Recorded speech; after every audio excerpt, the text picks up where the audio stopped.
It's so beautiful, isn't it? These last few weeks have been incredible. Spring is here. It's so light, morning till evening, and we get that sun, we get that light back in our life. And doesn't it change the way you feel? It does for me. I feel better. I feel more joyful. I feel like I can go and conquer the world. I'm not going to, but I feel like I might be able to. And that's what spring's all about. Spring awakening's about new awareness, about that sharper consciousness, a more intense understanding of how this season can be related to our lives. Spring absolutely does represent that emergence into a full blossoming of life, a consciousness filled with that complete sense of wholeness, that sense of newness, as Crystal shared in that opening reading, which I absolutely love. Reminds us that it's time to move out of the darkness. It's time to move into the light, to let all that old junk go, to look at any changes that we may want to initiate in our life for our own spiritual growth to bloom.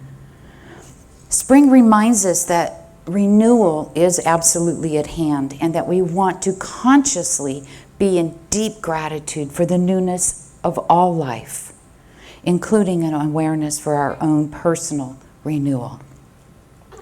The season reminds us that life emerges from death and that one day that will descend right back into the earth. And it also reminds us that life is resilient. It reminds us that life is precious, that our needs are constantly being met in the most graceful ways, and that we have a choice to deliberately live in joy, to live in peace. This season evokes that sense of movement, of change, however we want that to happen, reminding us that we too can break through difficult circumstances and emerge from the darkness once again. Just as flowers and foliage come back from their seeming demise when winter ends, so can we. There's nothing that will stop spring, and there is absolutely nothing that can stop you from becoming who you truly are and living out your full life. That includes moving through challenging times, and I know that we've all experienced a sense of grief over this past year, through the winter and beginning of this year. We all do that, and we can all pass through that and merge into that beautiful being that you are. Because as we move through grief, we become stronger, we become more compassionate human beings. And in turn, when we do that, we become closer to our source, God, life. I love what Khalil Gibran says in The Prophet. The deeper that sorrow carves into your being, the more joy you can contain. That, to me, is really beautiful and really powerful because it's a reminder that it's opening up that space inside of us. And as spring changes appearances through the growth process out there on the outside, it's a perfect reminder for us to go within, for us to begin making those changes that we want to see in our life.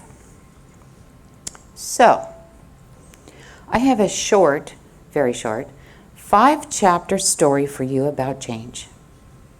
And it's called An Autobiography in 5 short chapters by Portia Nelson. This piece is entitled, There's a Hole in the Sidewalk. Are any of you familiar with this? Yeah, it's great. So, chapter 1. I walk down the street. There is a deep hole in the sidewalk. I fall in. I am lost. I am helpless. It isn't my fault. It takes forever to find a way out. Chapter 2. I walk down the same street. There is a deep hole in the sidewalk. I pretend I don't see it. I fall in again. I can't believe I'm in the same place. But it isn't my fault. It still takes a long time to get out. Chapter 3. I walk down the same street. There is a deep hole in the sidewalk. I see it there. I still fall. It's a habit. My eyes are open, though. I know where I am. It is my fault. I get out immediately. Chapter 4. I walk down the same street. There is a deep hole in the sidewalk, and I walk around it. And chapter 5. I walk down a different street. And we all know what Einstein said about insanity, right? It's doing the same thing over and over again and expecting different results. How many times do we do that? The same way, over and over again, and we continue to expect different results. I mean, think about some of the choices that you've made in your life. And how often that you might say end up in that same hole in the sidewalk. Or have you moved beyond that and gotten to chapter 5 and just moved on to a new place? At first, we might not even see those holes that are limiting our progress because our blind spots, guess what? Are blind to us. That's why we call them blind spots, right? And as I like to say, we only know what we know. Sometimes it takes a hard look in the mirror, or it may take someone pointing out that there's a hole we keep walking into. And yes, sometimes it takes us a while to find a way out.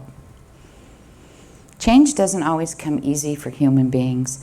Sometimes we're stubborn enough to keep trying what doesn't work until we finally get to that place of absolute surrender and say, fine. Change demands that temporary surrender of our comfort zone.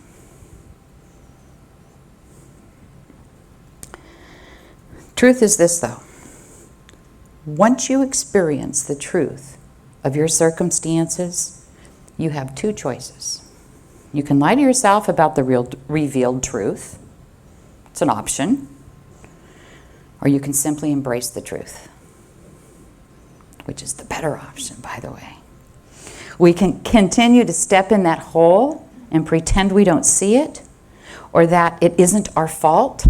However, when we don't take responsibility for what's going on or where we're at or what's happening, there's no room for change. Nothing's going to shift. It is always up to us what we're going to do. We're always and forever at choice. We can be the champion for change or we can be the victim of it. It is really that simple. The changes or the adjustments we make to avoid those holes is the greatest driving force forward to becoming consciously aware. Those adjustments, those changes will lead to the freedom for us to explore new options, have new thoughts, acquire new skills. That's what that change stuff is all about. And you never ever know what's around the next corner for you, right? There's always a little bit of hesitation, not always, but most of the time, most of us have a little bit of hesitation, little bit of fear. You never know until you get there. So I want to share with you 4 very pivotal ways that we can jumpstart making changes in our life, making adjustments in our life. We've been working over the last few weeks with the book, The 4 Agreements by Don Miguel Ruiz. And I'm sure many of you are familiar with that book. And I got to tell you, if I could, I would buy a copy for every single one of you. That book is that good and that powerful. It really is. And the more you read it, the better it gets. It's crazy. I've probably read it 6 times, and it's one of those books, every time you read it, you're in a different place, and you pick up something unique from that book. It's really amazing. What he's telling us, though, what he's suggesting with these 4 agreements is just how we can be our more authentic selves on a day-to-day basis, all the time. So we can show up in our life with and make different choices, make maybe better choices. His first step is to be impeccable with your word. Well, so you say to yourself, if you haven't read the book, you say to yourself, well, I don't lie, I tell the truth. Well, it's more than that. We don't realize how much we lie to ourselves and the words we use against ourselves. Think of it this way. Our word is the power that we create with. And our intent about anything is manifesting through our word. So, with that thought, you start listening to what you're saying inside, right? What is your intent? Is your intent for the highest and the best, or is your intent, oh, it's not going to work anyway, or isn't this awful, right? So where's your intent? He reminds us that words are a double-edged sword. We can either create a beautiful life with them or destroy everything that is immediately around us. So it's either setting us free or enslaving us. Being impeccable with your word means to use your energy in the direction of truth, in the direction of love, not just to other people, but to yourself. And that always begins with me, right? We all have that living judge going on in here. I love what Phyllis, many of you know Phyllis, used to say, that committee, right? But we all have that judge living inside of our head, and many of us have the tendency to be very hard on ourselves. And that is not in the direction of truth or love. Gossip is something he talks a lot about in this book, and it's something that is frequently used in our culture, which of course is far from being impeccable with our word. And people tend to use it as a way of bonding, as a way of feeling close to somebody. And the truth is this, it really is making us feel better about ourselves to put somebody else down. And so that's a very dangerous, unhealthy, unkind way to use our word. You can measure the impeccability of your word by your level of self-love. How much do you love yourself? How much do you care about you? Because how you feel about yourself is directly proportionate to the quality and to the integrity of your word. His next item is to not take anything personally. Oh, sure, right? That one, even on the onset, is tough, right? Because we do take things personally. However, think about Terry Cole Whitaker, what she said. What other people think of me is none of my spiritual business, and that is the absolute truth. It is none of your spiritual business, and it's really none of your business, period, what others think of us. It's the same thing that he's saying. We have this idea of self-importance. We think everything is about me, don't we? Well, I'm really sorry to tell you this, but it isn't true. Not everything is about you. What others say, what others do, it's about where they are in their life. It's about what's going on for them. And as difficult as this is to practice, it is so powerful when you can bring yourself to that space of, that's theirs, not mine. I'm sorry they feel that way. I'm sorry they said those words. But it's theirs, not mine. And I think that's something that we really need to always look at and keep in the back of our mind. His next step is to don't make assumptions. Boy, that one's tough too, isn't it? We sure like to do that because we have this absolute need as human beings to fill in the blanks. If somebody gives us a portion of a story, and they don't give us the rest or what we need, we'll make stuff up. And we'll put stuff in there because we're making assumptions. Our mind has this need to know. And sometimes, most of the time when we make assumptions, we're so far off base. I mean, have you ever had somebody look at you wrong and you think, oh my gosh, they're mad at me. I must have done something, I must have said something. And then you maybe talk to them later and find out it had absolutely nothing to do with you. Fact was that they were in their own little world. They had their own issues going on. They didn't even see you when you thought they were being mad at you, right? I mean, we've all had an experience similar to that. You see, not everything's about you. We're back to taking things personally because we make assumptions. And the fourth step is to always do your best. And you know, that one's simple-ish. And I say ish because sometimes we are hard on ourselves when we don't do our best, when we feel like we could have done better. The important thing is to remember where you are and what you're doing is the best you can do where you are and with what you're doing.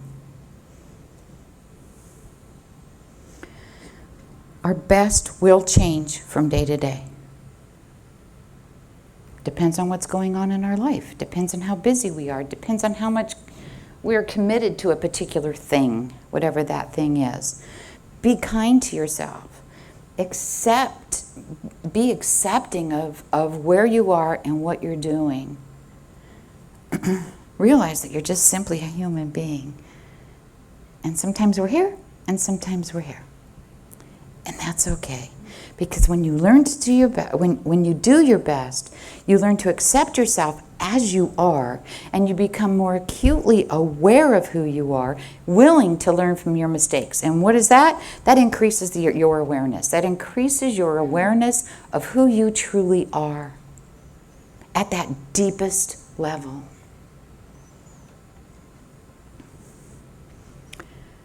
Imagine living your life without being afraid to take a risk, without being afraid to explore life, unafraid to love, unafraid to live out loud, unafraid to be your authentic self. Imagine that you love yourself just the way you are and that you are perfect just as you are. Because all those things are true.